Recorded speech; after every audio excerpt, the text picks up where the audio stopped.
Everyone, we're going to get started shortly. I hope everyone can get a seat and is comfortable. I'm going to start out with a hello, good afternoon. Is everybody awake? We still have enough coffee in us? Awesome. So my name is Diane Louard Michel. I am the Executive Director of Lantern Community Services. Some of you know me in my capacity for many, many years when I worked in many different capacities at a Corporation for Supportive Housing. I was very, very pleased to be asked to introduce Marc. I did get a chance. I didn't get a chance last year to see him in person, but I did see his YouTubes, and I think the reason that I was so pleased to do this introduction is, I've been in the field of supportive housing since the early 90s, and the field is very diverse, it's very multifaceted. When we get down to direct service and service of clients, you will see, I now run an organization, it's been about 7 or 8 months, how disproportionately the homeless population who ends up in supportive housing is people of color, black and brown. And it has nothing, I think at the root of it, if we do not think about what are those causes of that, not just accept that it is, but what are the causes and what do we as people who serve this clientele, whether it's direct service, whether it's management, whether it's leadership, I'm going to really speak to leadership, what are we doing to not take that as wallpaper? It is not wallpaper. It is a context and an awareness that I think that we are charged as leaders, as people who say that we're in this space to do this work and to do this good. We cannot ignore what racial inequities and disparities mean, whether it's on a policy level, whether it's on a service level, whether it's on a leadership level. I will say something just a tad bit personal.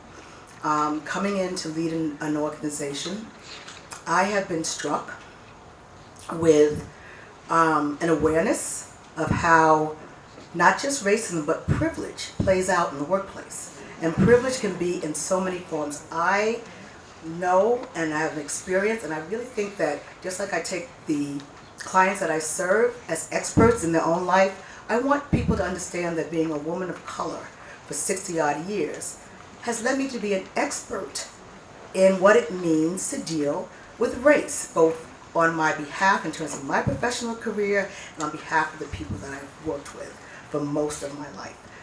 It is something that is so omnipresent and so ubiquitous and yet so insidious and untalked about and unspoken that it is an impediment, I really feel, to us doing the work that has to do with justice, with equity, with parity, and with addressing the root causes of not just someone's homelessness and their behavioral health, but why they are.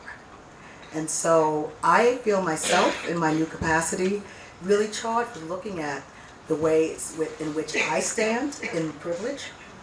And I do have educational privilege, I do have class privilege, and I do have the privilege of being able to lead and make decisions for an organization. And with that privilege comes some deep responsibility. And so I notice when I say I will get to that tomorrow, and that may be something that I need to stop saying. I notice how complicated it is to bring up race in the workplace in America, because as a society we do not talk about this. We just do not talk about this in public spaces. And so I'm going to stop pontificating now and just say that I'm really pleased that there is someone that the network, and I definitely believe that among our industry we are beginning to talk about race, because we cannot keep it as something that's brushed underneath the rug and something that is seen as inconsequential. It is of great import. So with that, I'm going to stop lecturing. That's his job. That's his job. But I do really want to say, I just want to kind of lead it off and saying that it gets hard. People personalize the structural racism, and then for structural, in terms of if you're going on the other policy side, you sort of rationalize it away. And I don't think we can do that. I think we have to stand in our discomfort, we have to stand in where our privilege leads us and takes us, whether we code it as professionalism and all this. The otherism has got to stop. And so I'm really pleased, I'm going to stop, and I really am pleased to be able to say something about Marc's background. So Marc is the Executive Director of the National Innovation Service, and I will read from this because if you want to know. So he's a national leader in equity-based systems transformation. Marc's work has focused on redesigning service delivery systems to better care for vulnerable populations. Currently, Marc leads work across the country helping governments and system administrators transform their work to center equity and improve outcomes for historically marginalized populations. Previously, Marc served as the director of SPARK, supporting partnerships for anti-racist communities, where he helped change the national conversation around homelessness to include a racial equity lens.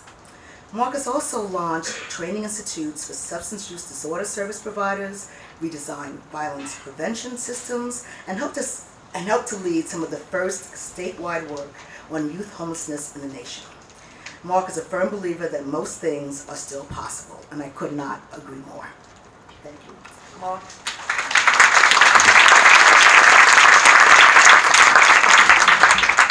Thank you very much. Good afternoon, everybody. Good afternoon. Okay, so for those of you who saw me this morning, I will repeat something for those of you who haven't seen me, new information.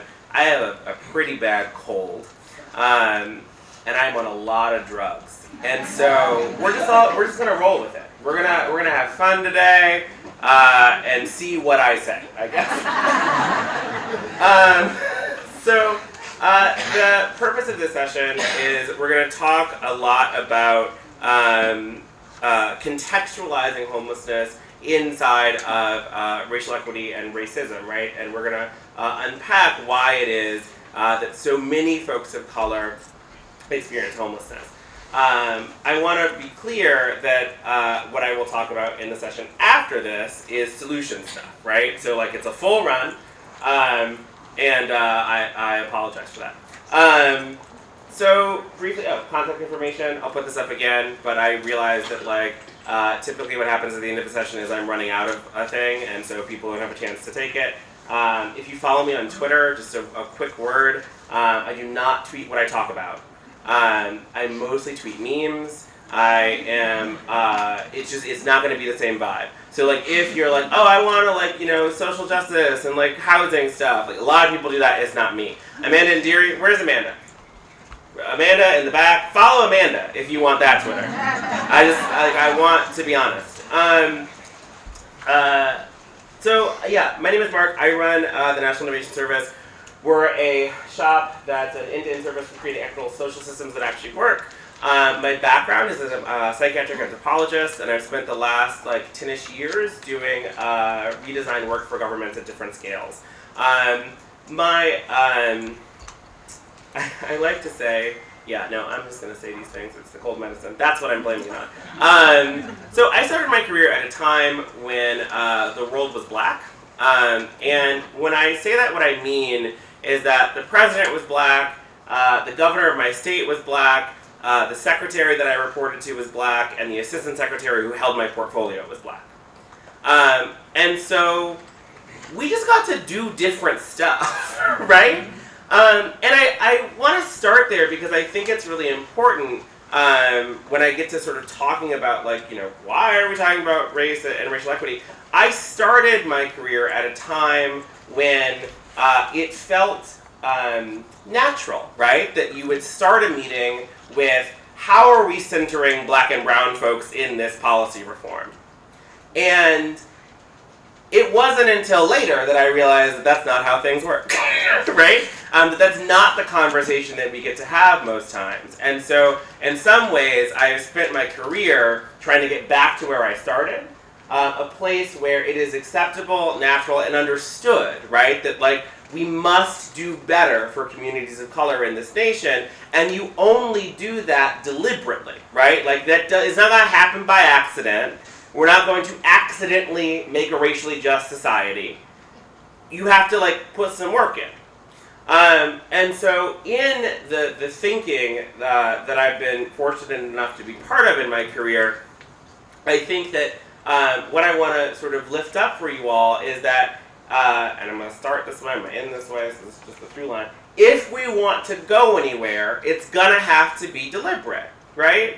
And when we talk about what does it mean to sort of transform our systems or change our systems, it is hard work, it's an uphill walk, et cetera, but it is a walk.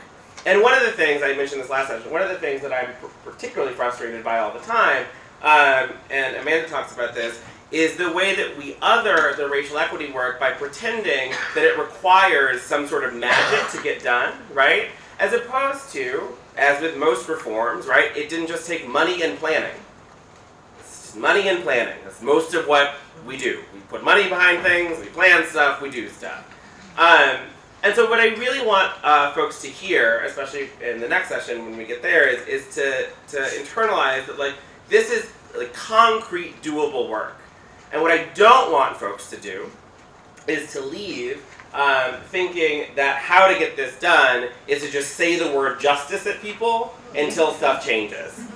That's not gonna work. Just want to be real clear about that up front.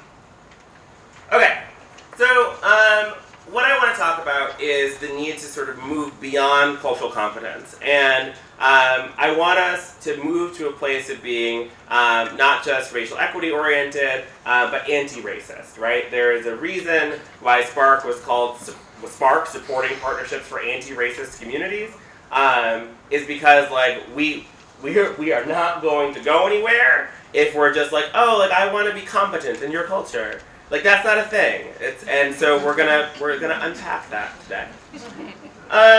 So the first thing I want to just acknowledge, right, is that homelessness is not just about housing or healthcare, or employment, or services. It is those things because those are things that we do, but those are not actually the genesis of homelessness, and those are actually not the fix, right? And we can talk about how the data shows us that. But to be clear, right, homelessness is fundamentally a result of poverty, justice, oppression, and racism. And it's really, really critical, actually, that we have that last one up there and that we understand that homelessness is a direct result, right, of racist systems in this country. And that it is not an accident, right, that folks of color are more likely to experience homelessness. That is the result of racism. That's what that is. And I particularly want to be clear that this isn't, as we so often discuss, right, an accident. This isn't people falling through the cracks. This isn't if only. This is the result of 300 years of systematized racial oppression that continues to play out. Systems actually only do what we design them to do. That's their magic, right? When we talk about what a system is something that we put in place to produce outcomes over and over again, regardless of the human actors involved.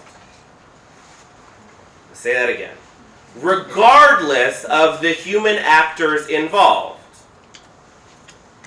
Which means it doesn't matter if you're not a racist. If you run a racist system, you will get racist results. Full stop.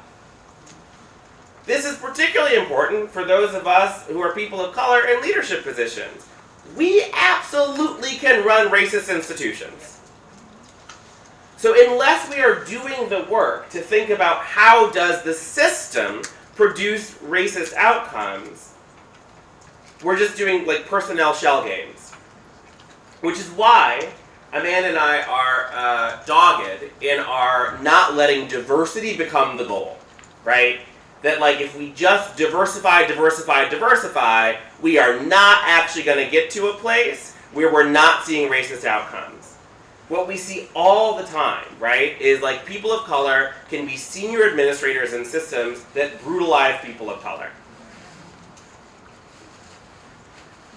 when we look at sort of root causes, right, I just want to focus in, this is from the Calgary Poverty Initiative, that like when we talk about systematic barriers, like my group, other groups are not the first folks to say like racism is a barrier that drives results. So let's talk about the data. I'm going to start with shelter usage. So this is HUD data. This is the data that led to the study that I directed. So 13% of the U.S. population is black, right? But 40% of the shelter population is black. That was the statistic in 2013. It has not really changed. If I aggregate in folks of color, generally speaking, we make up between 60 and 70% of folks experiencing homelessness in this country. Which is that's astounding. Like that should, everyone should be gasping. Like, this is ridiculous. It just doesn't make sense. I mean, it makes a lot of sense, but it doesn't make sense, right? To say that a group of folks who make up between 10 and 14% of the general population somehow make up near half of the population experiencing homelessness. And, right, what's truly wild to me is that when we started all this, this data was, so this is from the AHAR report, right? Everybody know what the AHAR report is? Comes out of HUD. It's a thing. Okay, great. I feel like you're all fully read in on that now. So this comes from the AHAR report. This had been the trend for years before we started our work. So like year after year, HUD would come out with this report that was like, hey, majority of folks experiencing homelessness are black and brown, right? But there was no discussion about like why or what might need to change in the response system in order to then make sure that that wasn't the reality. So I wish I could say that these numbers had shifted, but they just haven't, right? What has shifted is that now we're talking about it. But what I need us to keep going. I need us to not have talk be the thing. And Amanda says this all the time. Amanda should just come up here at some point. But Amanda says this all the time, but like we are at a point in the movement where we could let equity be a buzz, right? We could let it be a thing that we did for a couple years and like it was neat, and then like we got a new housing intervention, so now we talk about that, right? That cannot be what we do here, right? Because fundamentally, ending homelessness is about addressing structural racism. And if we don't address structural racism, we actually won't end homelessness. We just won't. I'm really exciting and on an up note today, apparently. But the sun came out, so that's what really matters here. So this is a study from Carter. This is actually in New York, and it found that black men specifically remain homeless longer than white men, an average duration of 3 years for black folks compared to 2.4 years for white men. This is also from another study in New York that found that black folks were 16 times more likely than white folks to live in shelters in the city, and that black children under 5 were 29 times more likely than white children to end up in shelter. That's outrageous. Like, this is not acceptable, right? Like, that has to be the reality, that this is not acceptable. That, like, we cannot stand in Times Square with this billboard of, I don't know what this billboard is, it's a lot of video. It's very distracting, I'm going to be honest. There's like dancing people, and they're very smiley, and I think it's Express, that's what it is. A lot going on. Phenomenal expenditure of money is my point, right? So like, I'm another thing that I'm just very tired of is a scarcity myth, that we don't have the money or the resources to address homelessness, and frankly, I'm sick of hearing it from us too. Because like, the first thing we do is say like, oh, we don't have enough money to end the problem. I audited a department recently that was responding to homelessness. Not a single person there was making less than $120,000 a year. So, who ain't got no money? I mean, like, truly, right? Like, we're not talking, I mean, like, and I love my New York City agency staff and directors and commissioners. I deeply appreciate the work that they do. And also, we are talking about departments that have budgets in the billions of dollars. Scarcity is not the problem. The problem is that we do not build our interventions in alignment with who we know is experiencing homelessness. We don't respond to what folks need.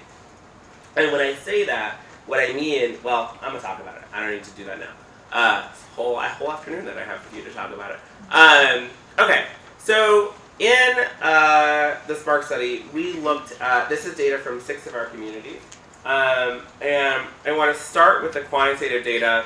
It was a mixed method study. I'll show you the numbers later.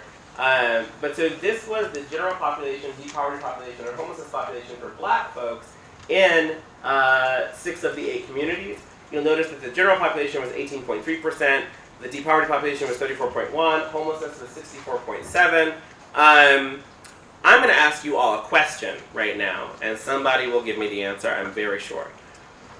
What does this slide immediately call into question, and perhaps disprove?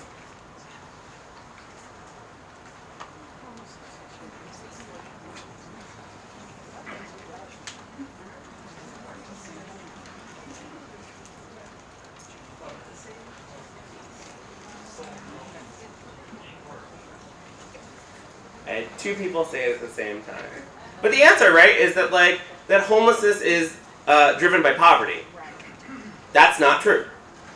If that were true, then deep poverty should transition pretty cleanly into homelessness. If, right, we were saying that there was still sort of an added bump, right, we'd expect that bump to be in the 5 to 10% range.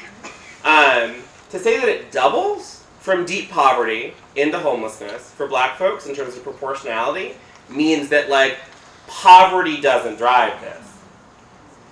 Especially because deep poverty is that is a lot that's the federal definition of deep poverty. Anybody know what that is? What is the amount of money a family brings in at the federal definition of deep poverty? Who knows?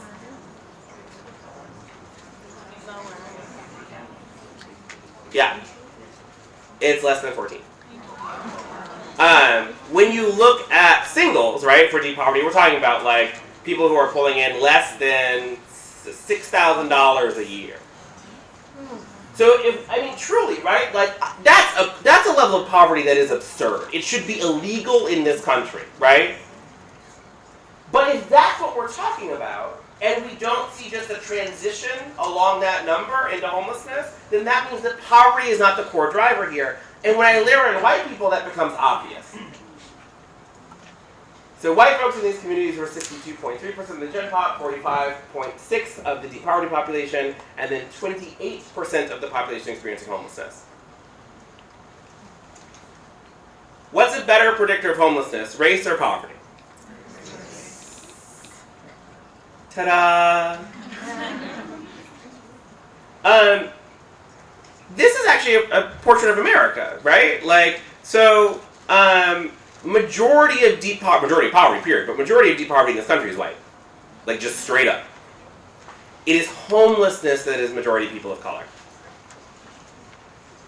So, I am a staunch believer, right, that we need to be ending poverty in America, but that is a different set of tasks than ending homelessness in America.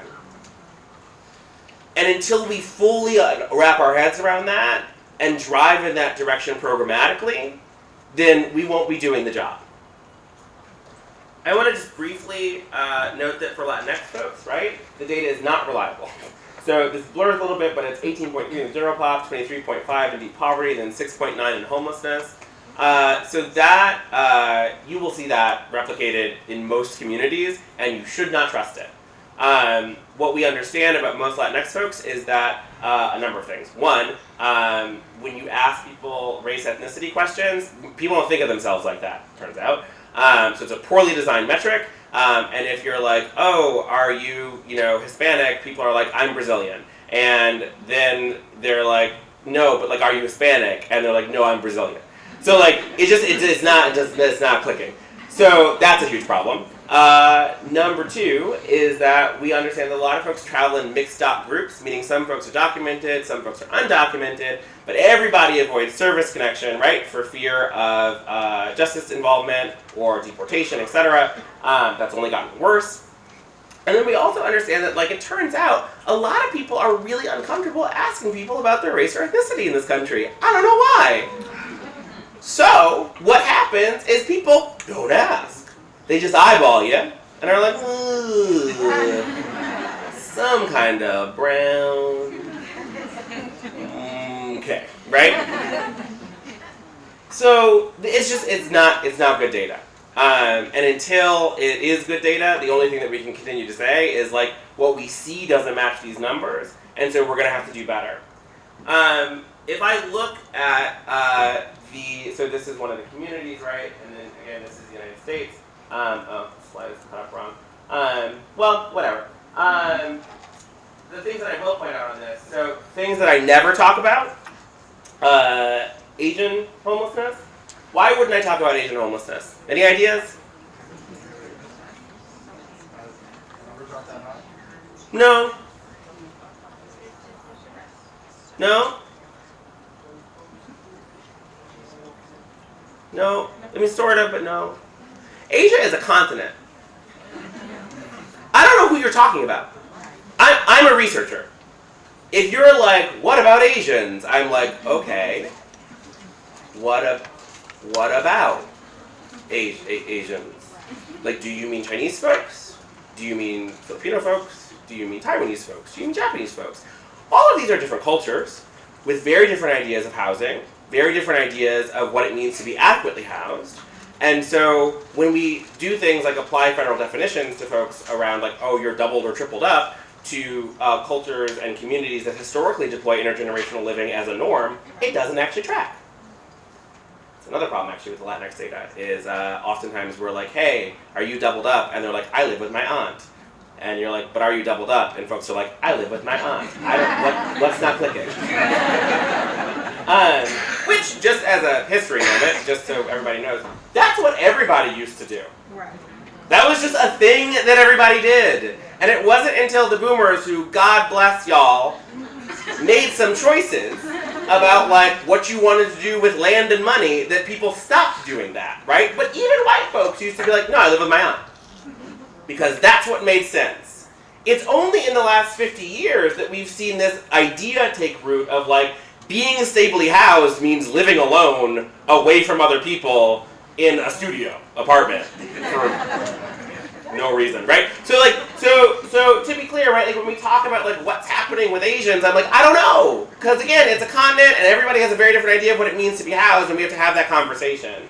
Native Hawaiian, another Pacific Islander, has had too much fluctuation inside that category for me to say, like, this is what this means. Like, if you ask someone, are you a Pacific Islander? Oftentimes people are like, I don't know. Am I? Right? Because, again, it's just, like, what is this? What is this? 2 or more races?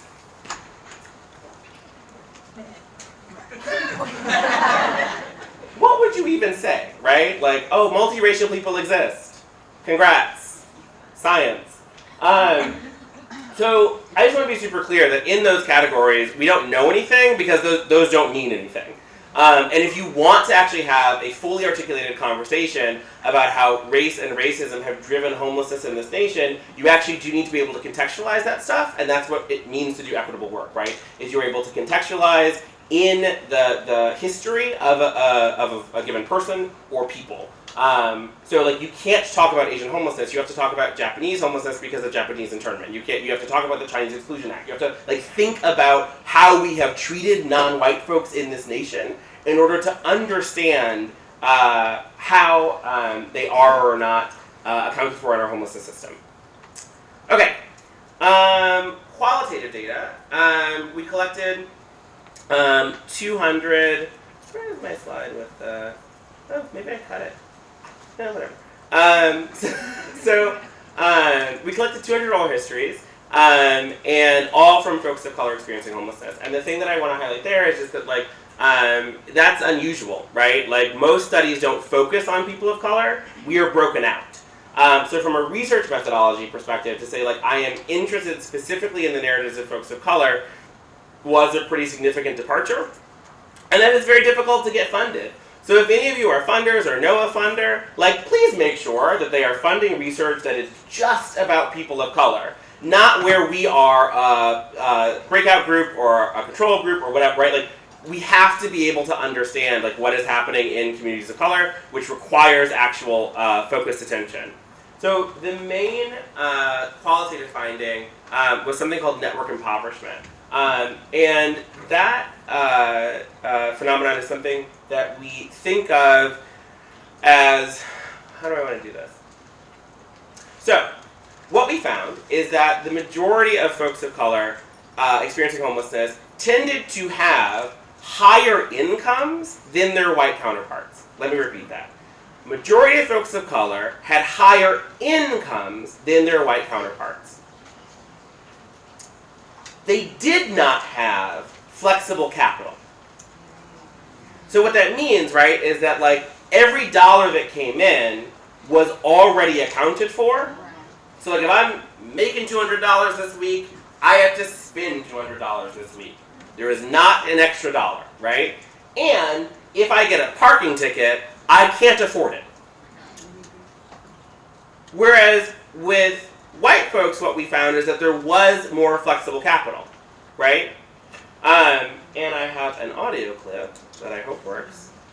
I have family down here. I mean, I have friends. But then at the same time, I don't. So it's not like when I leave here, I can go Stay the night is out of the to a question. family member's My house. 2 kids and their father was living inside his mother's house, which she owns the house, and then she wasn't like able to take care of it how she used to, and like things started getting cut off slowly, like the water, the gas, the electricity. We started having no food, and then like she left, and then we didn't have nowhere to go, so we just stayed. And then after that, it started to get cold outside, so we just like, let's just go to the shelter. Basically, I'm home. So now I'm back here in this shelter. And they had nowhere to live in the house.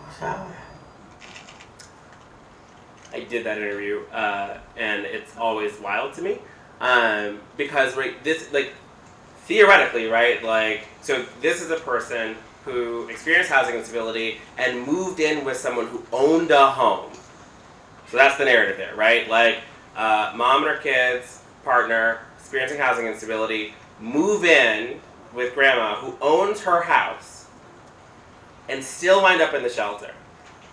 This is why I'm saying that like. To say that housing in and of itself is the problem that we're fixing right now is not correct.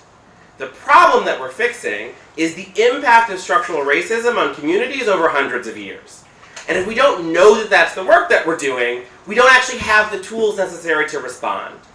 So in this narrative, right, this person moves in, and then what happens? The bills go up, right, because there are more people consuming electricity, consuming water, like that's what happens, right? But they don't have the income, they don't have flexible capital to absorb that spike in expenditure. And so one by one, right, the utilities get cut off, and then they wind up in the shelter even though they own that property. So that's what we're talking about when we're talking about network impoverishment, is a brittleness, right, in the networks and communities of color. That means, it has a number of outcomes, but it functionally means that like, well, no, I'm just going to tell you. I'm going to ask you, but it's fine. It means that like oftentimes how communities of color are characterized as like harsh and like, so-and-so won't take care of so-and-so or whatever, or, so-and-so kicks so-and-so out, is because, I mean, like who here has had a house guest who stayed too long? Who here was like, sis, you ate all the cereal. And I ain't got no cereal now. And I ain't got cereal money till next week. So you see how we have a problem. So that's what's happening, right? Is like, you come stay with me, and I'm like, that's cool, but I can't afford for you to be here. So oftentimes, right, like, for example, we hear that, like, LGBTQ young people are particularly at risk of experiencing homelessness, and particularly for young people of color, right? And the narrative that often accompanies that is what? They got kicked out. But it's globalized. That communities of color are what? Homophobic. There's no evidence to support that. Just so everybody knows. There's no evidence to support that. In fact, I can correlate anti-queer sentiment, right? So like homophobia, transphobia, etc., more with religiosity than I can correlate it with race or ethnicity. So what I know for sure is that, like, the more often you self-report as attending a certain religious institution, the more I, like, see typical increases in indexes of anti-LGBTQ sentiment, right? That is not the narrative we're sold. We are sold a narrative that it's like black and brown communities that hate queer folks and kick them out. In reality, what happens is the same stuff that happens in white communities, which is like somebody comes out and it causes a disturbance. Because people are like, a lot is changing. Person I thought was one way is a different way, and I raised this person, I got a lot of feelings. And so we are having a conflict, right? And then that young person leaves, winds up at an aunt's house, who's like, cool, like, yo, you can stay here, but like for a minute. Because I ain't got no money. And she's making a choice, right? Because let's say, and this is realistic, let's say she has 2 kids. Every day that there is another kid in that house, she's like, okay, so it's either going to be all of us, or I have to ask you to leave. That is a terrible position to be in, but that is the position that communities are in every day because of this phenomenon, this lack of flexible capital to absorb life events. So what we know that happens in other communities where that young person may bounce to an aunt's house, then the family does therapy, and then they move back home 3 weeks later and everything's cool, right? That doesn't happen in our communities. Because that kid moves away for a week and a half before they're asked to leave that place. Nobody has the money for therapy. And so it spirals into a narrative that we feel we understand because we look at it and say, oh, the driver here is homophobia, the driver here is transphobia, but the driver is structural racism. And the material impact structural racism has on people's lives. Does this make sense? Am I making sense here? Okay. A lot of cold medicine. I would encourage folks, if you haven't had a chance to, so we published all this data in 2018 in the Spark report. I would encourage folks to read it if you haven't. That's where you can find it. It's by my, it's under the auspices of my previous firm, Center for Social Innovation. And then I briefly want to highlight, right, again, so when we look intersectionally, so this is from my colleague Matt Morton at Chapin Hall from the Voices of Youth Count study. So when we look at this, right, homelessness for white non-LGBTQ young people clocks in at 4%, for black non-LGBTQ young people at 7%, white LGBTQ 8%, and then black LGBTQ at 16%. So when you layer vulnerabilities together, right, like you see this spike. But I really want us to understand that this isn't, right, like the predictor here is correlated with race. Like we have to understand that so that we can begin to respond along the same axis. Okay. I'm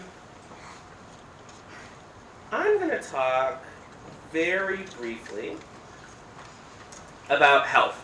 And I want to talk about this because I want to contextualize our services and like what we're currently offering and why maybe it isn't the best. So I'm going to start with stress. Anybody know what the definition of stress is?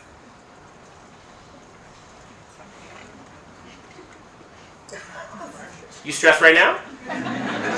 Like, oh shit, I don't know the answer to this question. How many of y'all are social workers? I'm kidding, I don't need to know. So stress is any condition having the potential to arouse the adaptive machinery of the individual. What is the adaptive machinery of an individual? Anybody know the answer to that? It's a fancy way of saying some real simple stuff. What? Nervous system. Which functions of the nervous system? They're autonomic, and there are 3 things your autonomic nervous system does, right, when you are stressed. Heart rate, breathing. Close. Good. Yes. Fight, flight, freeze. Right? Those are the 3 things that you can do when you're stressed. We actually have different kinds of stress, though, right? So we have positive stress, tolerable stress, toxic stress. Positive stress, anybody know what that is? Like a job interview. It's your job. Maybe. Your job may not be positive stress. Let me roll that back. Your job could be real messed up. If your job is not real messed up, it's positive stress. But positive stress is the kind of stress, right, that promotes or prompts us to be like, I'm going to overcome this obstacle, right? Like, I feel good after I've accomplished this thing. Tolerable stress, what's that? Your kids. I am very committed not to having children, so because of answers like that. What's tolerable stress? Deadlines, close. Subway. So tolerable stress is a severe and significant stressor that is time limited, and typically you have support, right?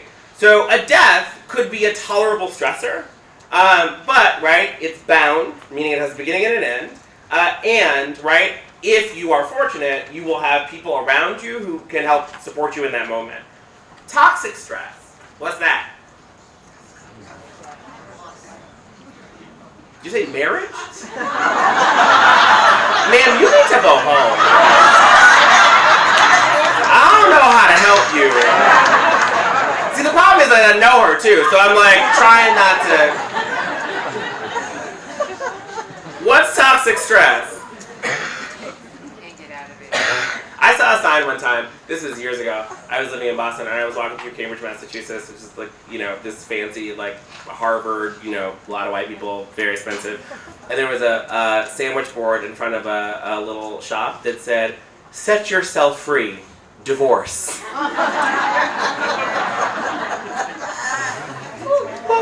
Yeah, anyway, I think about that sign like 3 times a year. Don't tell my partner. What's toxic stress?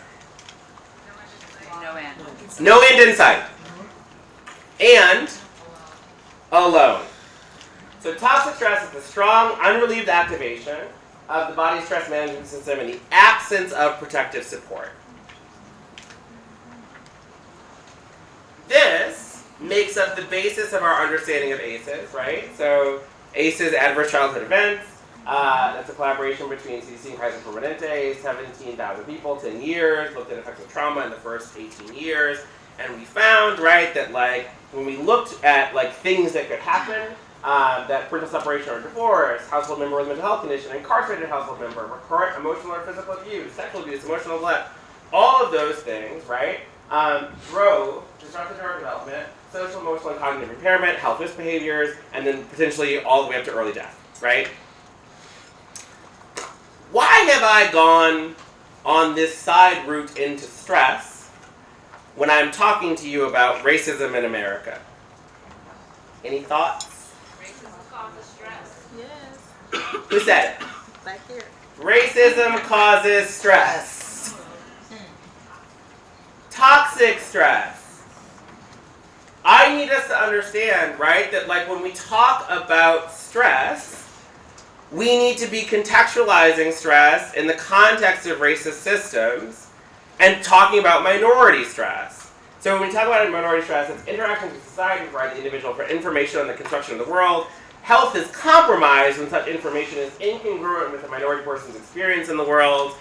In other words, right, if you are told all day long by a country that it loves you, and all it does is ruin your life, and when you're like, this country is ruining my life.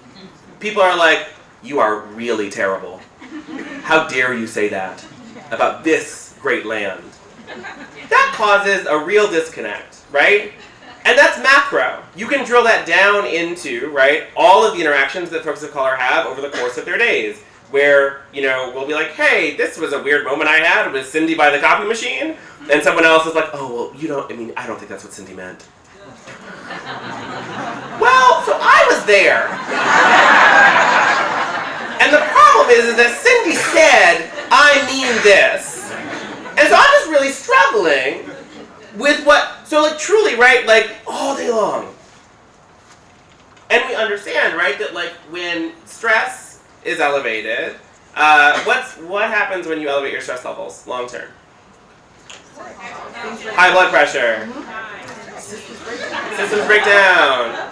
So you elevate something in your blood called cortisol. Cortisol is great. So you elevate a cascade of hormones and that are responsible for your fight, flight, freeze mechanisms, right? The problem with fight, flight, or freeze is that they were designed when you were a young hominid on the Serengeti and you were trying to get away from something very big, right? It was not actually designed to help you manage your credit score. That's not, those are different situations, right? And yet, we have the same hardware for both. So when we get, I'm just to talk to some of us in the room right now who maybe have some loans of the student variety. When you get that notification that you're like, oh, pay this or we're taking all your stuff, and you're like, oh, I'm going to shuffle this to the bottom. That's actually a freeze response. It's just, literally that's what you're doing is you're like, oh, nope, I'm just going to stand real still. Right? If I don't move, the Department of Ed won't see me. But that's not how that works, right? So we have these systems in us that are activated by stimulus, right? And we have a country that is deeply racist and finds people of color and ratchets that way up. So then it's unsurprising, right, that we see the negative health outcomes that we see. The problem with that is that none of our mental health stuff is designed to respond to people of color. None of it. So this is a 2001 review by HHS. I don't update this slide because there's no need to. Not a single controlled clinical trial analyzed the efficacy of treatment for bipolar, major depression, schizophrenia, or ADHD by ethnicity or race. Not a single one. And I say this because I want to contextualize, right? A lot of times when we talk about, this service provision system or the homelessness response system, and it's responding to majority people of color, and then we have all this language oh my God, if only Amanda had stayed with us, but she bombed out of the program.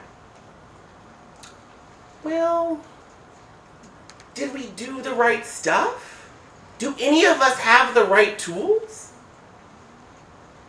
And I say this because I want it to contextualize that, I don't want anyone, we need to get to a place of being outside of blaming, right? This is not the fault of case managers or clinicians or people experiencing homelessness. We just don't have the tools. And we don't have the tools because we live in a racist country that has been designed in a direction that is for white people, not for the rest of us. So, what I can treat really well? A minor mood disorder in a white guy. Oh my God, I have so many options. I have so many things I can do for that person, right? Because we have spent a lot of time and money researching the problems of white dudes. And I'm not really even being that funny. We just literally have volumes of literature that I can turn to be like, I think this is what will help. And we don't have that for other folks. So this is from 96, but again, we don't need to really update it. So we know of no psychotherapy treatment research that meets basic criteria important for demonstrating efficacy for ethnic minority populations. So when people are like, why aren't you, you should use, we just haven't done that research. And so when I talk about, as I will be shortly, in the next session, about what we have to do, it should be a no surprise that most of what we have to do is listen to people and do what they say. Right? Because you have, every time someone is like, well, if we do that, then like, the evidence doesn't support, there is no evidence. There is no evidence. So like when people are like, oh, like, well, if we do that for this client, like then we'd have to do it for everyone. Yes! Yes! You should do that. You should do this thing that everyone's asking for. Because there's no evidence to support not doing it. Just as there's no evidence to support doing it. But the only way we're going to get anywhere is listening to people, doing stuff, and be like, is this working? Am I helping? Tell me if I'm not helping. So I want to take all of this information around like all of the things that are messed up, and I really want to contextualize it in the nation, right? So that we understand like why. And when I first started giving this talk, people used to ask me all the time, like, why are we still talking about this? Like, why have a conversation about racism in America when we've had a black president and Oprah exists? And so I started using this timeline to be like, well, let's have that conversation, right? So America did brutal chattel racialized slavery for 250 years, then did institutionalized racial apartheid for 90, and we have been in the good old days for like 40 years. So like whenever anyone is like, we're in post-racial times, no, we are not. We are absolutely not. And the thing that I really want to focus on, right, is that we designed America during those initial 300 years, right? All of the systems we use got built in that time. And so when we talk about what happened in the 50s and 60s, right, we didn't have a redesigning of America. What we had was a switch over to saying, like, oops. And then we took the racial language out of our statutes, basically. That's literally all we did. Is we were like, oh, like, now black people can go here. Okay. But we did not at any point in time say, these systems we have designed very carefully that are highly attuned to race and gender, we're not fixing them, right? We're not saying, if we want different outcomes, we need to like build a different way of doing. So, and I want to specifically focus on housing, given where we are, right? 1917, we have racially restrictive covenants. Anyone know what a racially restrictive covenant is? What is it?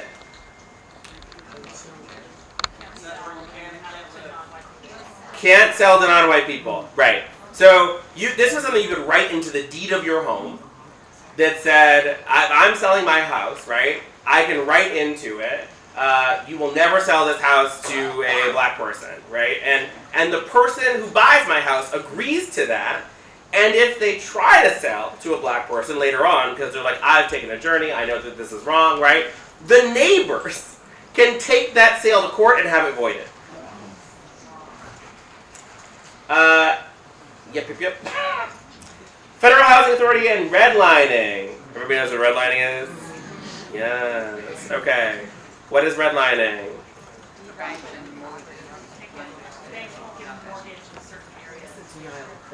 Can't get a mortgage in certain areas, right? So federal housing comes into being in 1934 to address a different crisis, right? So interwar, a lot of folks experiencing homelessness.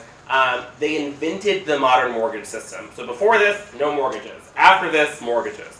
And what they did in order to decide where mortgages would be, right, is they created an assessor system where folks would go out and rate areas, A to D, and those areas would be shaded colors on maps corresponding. D-ranked areas were shaded red, thus the term redlining. In a D-ranked area, you could not get a mortgage. Could not, right? If you were in a blue area, that was A-ranked, right? Like you could do whatever. Race and the racial makeup of an area was specifically an assessment criteria. And I want to make that really clear because it's not like racist assessors were like, I'm going to grade this down because I hate black people. It was the policy of the federal government. So, again, I just want to be really clear that if we want to see different outcomes, we're going to have to design in a different way. And, it has to be race explicit. that I thought I was going to ask you about redlining. Oh, yeah. Anyone know, so above red was yellow, right? The C-ranked areas. Anyone know what the most, one of the more common reasons for ranking an area C was? They were next to red. It's called disharmonious mixing. And it's when too many black people lived near too, oh, are you okay?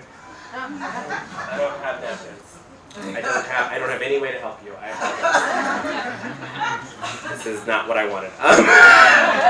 But it was basically like they would literally be like, there are too many black people living near too many white people. Something could go wrong at some point. It didn't mean anything was happening. It just meant like, I don't know, people are living near each other and we don't like that. In fact, in Detroit, I'm from Michigan. In Detroit, which is a very segregated area, enterprising white folks built a wall separating them. So there's a hard stop in Detroit where it's called 8 Mile, right? And of the movie 8 Mile, and like quite literally, Detroit was ranked one of the most segregated areas in the nation because like on one side of 8 Mile is black people, on the other side of 8 Mile is white people, and along that border. During this era, some white folks literally built a wall in order to get their side of the wall upgraded. And when the assessor came back out, they were like, we have the wall now. Please rate us higher. And they did! Unenforceable covenants. So, unenforceable covenants. In 1948, there's a Supreme Court decision that says, like, hey, you can't put this stuff in your deed, except it didn't say that exactly. It said you can't put this stuff in your deed and expect that the federal or state government will enforce it. You can still put it in, but it's just on you to manage the outcome, right? Which means that it can go to civil court, or you could, like, burn a cross in your neighbor's lawn, right? Just, like, police yourselves. In 1968, this ends, as does redlining. Why is that? Fair Housing Act. And everything is fixed, and we actually don't need to be here. All go home. Except not. So, we still see disparate impact of local land use regulation, which is a fancy way of saying, if there's a new highway that's going in, we know where that new highway is going to go. Right? And we also have ongoing housing discrimination. There's study after study that demonstrates that folks of color are shown fewer units when they go to see apartments, right? And that they are often, regardless of credit, offered or told that they need to pay more in terms of either rent or down payment. I am very fortunate to have a partner who is very, very, very, very loving. Also, he is a white man. And so when we look for houses, we don't look for houses. He looks for houses. And truly, like, and it's wild to me because we moved and, like, we went to see a couple things together, and then I have to travel for work all the time. He went without me, and I was like, yo, how you see all these apartments? And it was like truly bananas to me. Like, he would like make an appointment to see one place, and the agent would be like, you want to see 16 other great apartments? They're amazing. I'm not telling most people about them. What? We are thinking about moving again, and the other day we went to see a place, and immediately I was like, I should have stayed home. I do not need to be here. He can take pictures. He can FaceTime me from the place. I don't need to be, because like the guy was looking at, and you could tell that he was like, what is happening here exactly? Do you think? And so then and this is minority stress. So then I start like dropping hints like I got a salary, right? Like, oh my God, one of my direct reports really wants me to like look at this thing, and I'm so busy. And I feel like an asshole, right? Like it's coming out of my mouth, and I'm like, oh God. But I'm like trying to let this man know that like we can't afford to live here. Please let us see the apartment. Please don't go back to your office and say that we can't live here. And just that, again, that level of constant stress. And it's like, it's funny, but it's not funny, right? Another thing, I'll get there. It's in this deck, it's fine. Subprime mortgage crisis was aggressively targeted towards communities of color. It was a wealth draining mechanism. We had the end of the Great Recession, which did not impact folks of color or communities of color. Who came out ahead in that? White folks. Because it was just a stock market rebound, right? It was like, oh, like our money-making machine is back up and optimal, but everybody else lost their job and house. Which brings me to employment discrimination. I want you all to like have the context so that when we get to solutions, you're like, okay, I understand why this is important. I apologize, but this is a bummer. A neat thing is that applicants with white names have a 50% higher chance of getting callbacks than applicants with black names. 50 callback. I have benefited this from my entire life because I have a very white name. My name is Marc Edward Thomas Dones, if you please. And, right, as I recently saw on the internet, which is a great place, you should get into it, anything is possible when you can sound white on the phone. Yes. So, like, I do these phone interviews as Marc Edward Thomas Dones, and I'm like, oh yeah, no, I think it's really important. And I just, I want to double down on that actually. I think where we need to put our focus in these times. And then I show up to do the in-person interview, and they're like, who? Who's this? Say that. Who are you here to see? What that translates to is a white name yields as many more callbacks as 8 years of experience on a resume. 8, that is a lifetime of doing work, basically, right? That is a generational shift of when you entered the workforce. If we look at it by the numbers, right? So this was a study by Pager in 2003 that looked at criminal record and race. And basically what she did is she found ways to code resumes for a criminal record. She was like, oh, like if you have a mailing address that is this mailing address at this certain time, like people in the service industry especially like know that like, oh, that's halfway house, so that's a correctional facility, whatever, right? So what she found is that, so black folks are the light purple, white folks are the dark purple. So with a criminal record, right, black folks got 5% of callbacks, whereas white folks got 17%. No criminal record, white folks 34% for callbacks, and black folks are 14%. If I switch the axis on this, what you see is that white folks with a criminal record got more callbacks than black folks without. And I'm doing this exhausting trudge, because I want you to see that the issue is not anything other than race. And again, if we are not focused on race and focused on racial justice, we are just literally doing things that don't matter. Not don't matter, that's too harsh. Could matter more with a racial equity lens. So, this is income gap, right? So wealth and income, so wealth fluctuates. Income has been stable since the late 80s, meaning that like in general, the ratio is that white folks make about 2 to 3 times more than folks of color, just in terms of like take-home pay. This is median household net worth by race, right? What is the extra 145K that white folks have? Home ownership.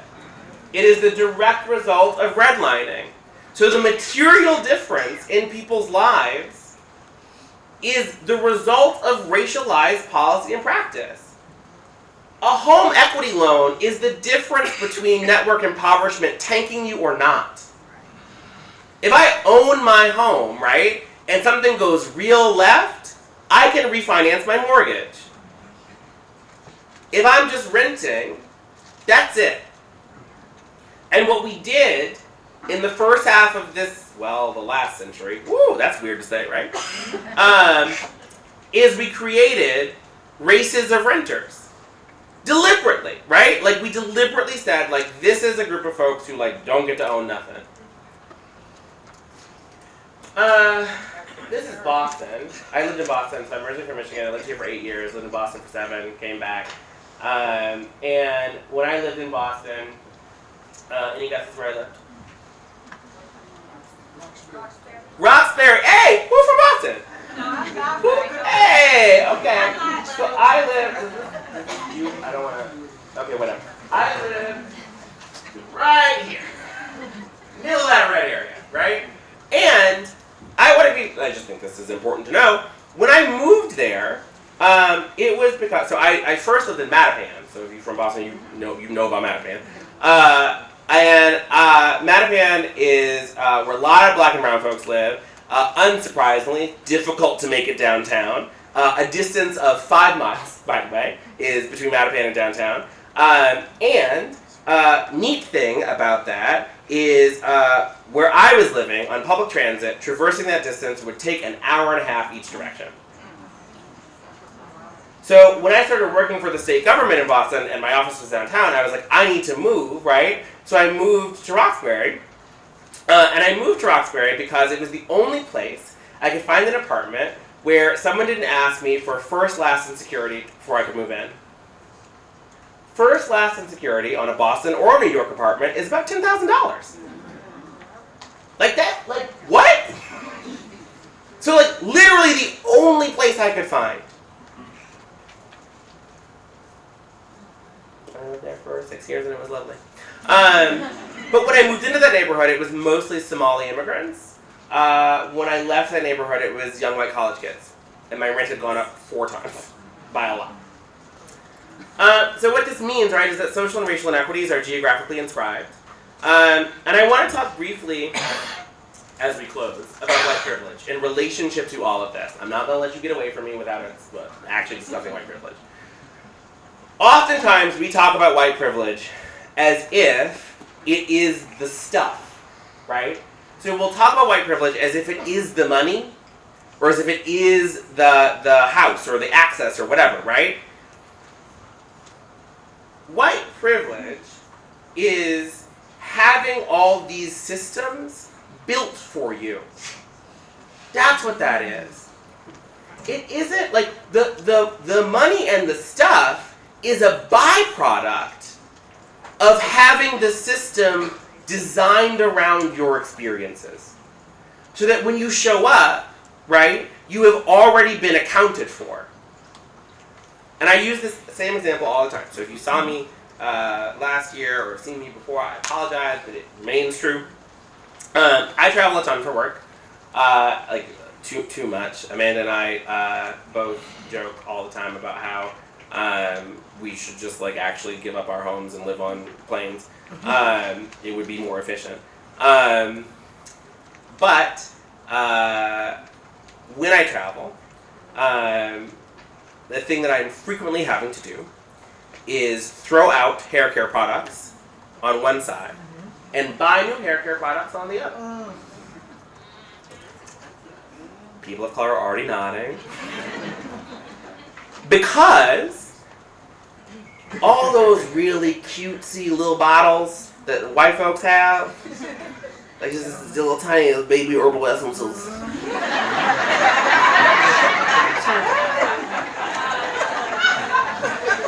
Shea Moisture comes in a tub and a larger tub.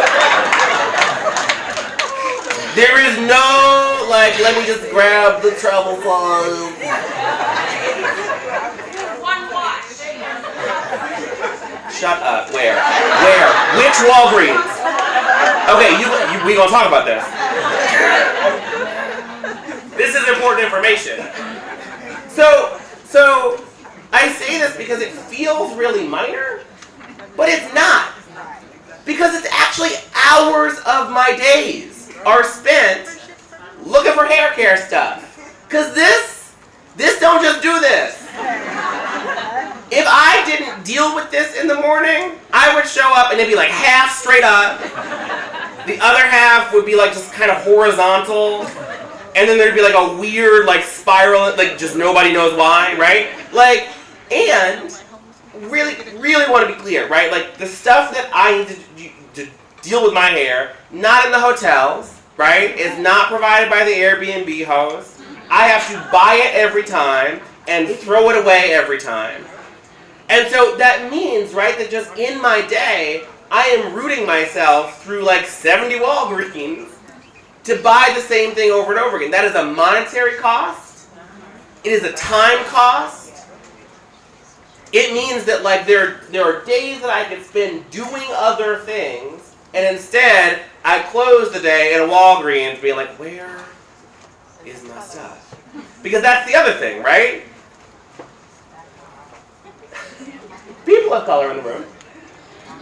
Where is it in the Walgreens? You hear all those different answers? That's because it's not consistent. There is sometimes an ethnic aisle. It will literally often be labeled ethnic. Sometimes it's mixed in with the regular stuff. But like at the bottom, behind three things, like there's no, like I never, that's not true. One time I walked into a place and saw a Shea Moisture display. One time.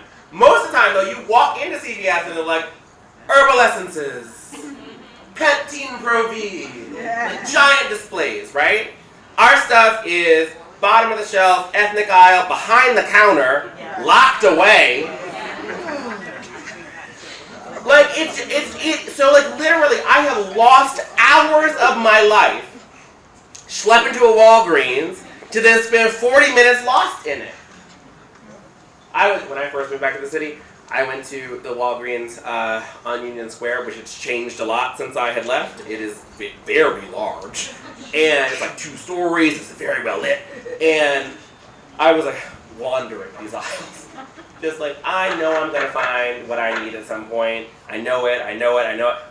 Literally 30 minutes passes, and I'm like getting desperate. I bumped into a black woman, and I said, I am so sorry. Excuse me, can I? And she goes, aisle 7. She saw. She was like, oh, I know this face. Yeah. And so, like, I say this because, like, it is a very small, taxing example of how the world doesn't recognize that I have some needs. And when we talk about we designed America in those 300 years of aggressive racism, what I am saying is we built systems that recognize or do not recognize your needs.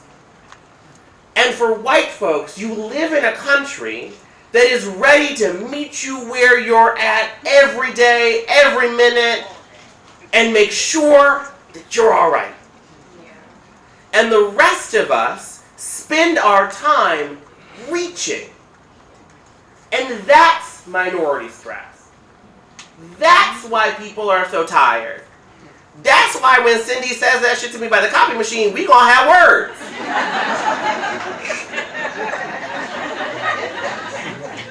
I have had it today. And so what that means, right, is like we have to stop chasing equality and start chasing equity, right? These are not the same thing. So equality is if I'm just like, y'all can have whatever. Everybody gets the same box. Everybody gets the same burlap sack, because that's what we can do. Stresses me out. Equity, even this cartoon stresses me, it's like so friendly, it's so cuddly, and I'm still like, what is happening? Equity means we make the right investments to correspond with the need, right? And if somebody needs more, right, we shouldn't be like, well, it would be unfair to give them the thing that doesn't make any sense. If I need less than you, and you need more than me, I actually don't need what you're getting, and so it does not affect me when you get it. That has to be our orientation. We have to pursue equity in that way, because we have to recognize that what has happened to communities of color is material. It's not about, like, oh, our people of color are smart enough. Yeah, we are. Mm-hmm. Do we have the drive? Yeah, we do. It is literally material differences in our days. And if we don't respond with that same investment materially, then we're not talking about equity.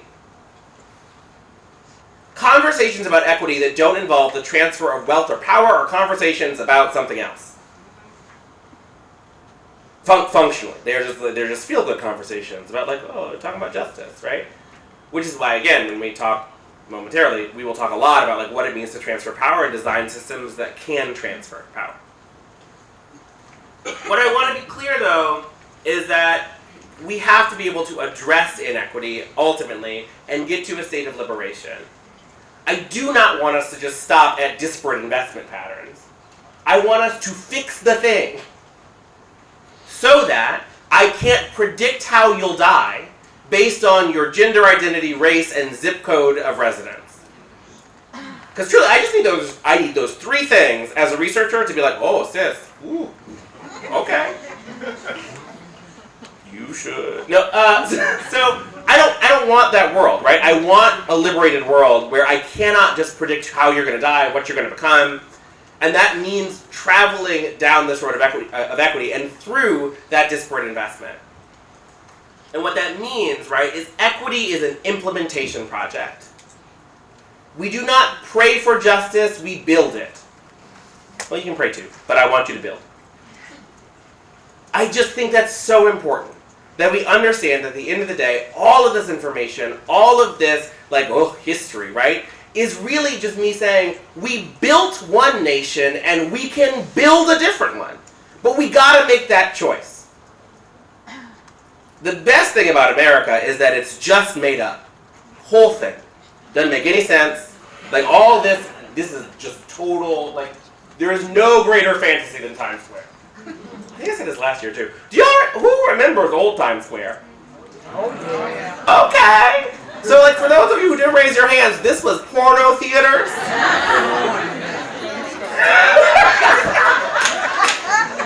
She said porno. And I mean, like, this was like truly, like, this was not Hell's Kitchen was on Hell's Kitchen for a reason. Like, you didn't go there, right? Like, so the fact that we are standing here in this glittering nonsense is proof that, like, truly, if you dream it, you can be it. So we need to dream a different America, and then we need to go build it. And if you join me in the next hour, I will talk to you about how. That's it for this one. Thank you.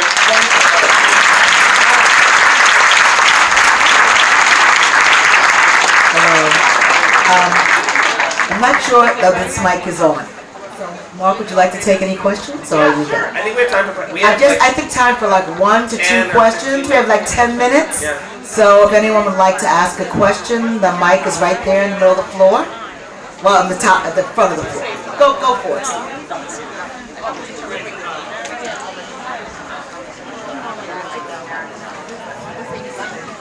So Mark, Yeah. in our field, in terms of building supportive housing specifically, what are the parameters that you would suggest that we look at in order to build racially equitable equity in supportive housing? Where do we build it? This is literally what I'm going to talk about next. But what I would say is that the question is not about where do we build, but it's how do we build and who do we build with, right? So all development needs to be run through the lens of how do we build wealth in communities of color, right? Again, we're trying to address material discrepancies created by 300 years of oppressive racism.